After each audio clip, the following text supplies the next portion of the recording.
सर्वकर्मविवर्जितायै नमः। ॐ कामाक्ष्यै नमः। ॐ कामासंहन्त्यै नमः।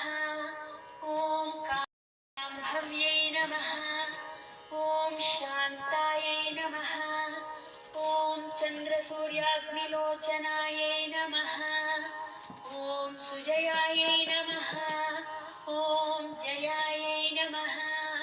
ॐ भूमिष्ठायै नमः। ॐ जाह्नव्यै नमः। ॐ जनपूज्यै नमः। ॐ कल्पायै नमः। ॐ कलायै नमः। ॐ कृष्णपिङ्गलायै नमः। ॐ ब्राह्म्यै नमः। ॐ नारायण्यै नमः। ॐ रौद्रै नमः। ॐ चन्द्रामृतपरिवृतायै नमः। ॐ ज्येष्ठायै नमः। ॐ इन्दिरा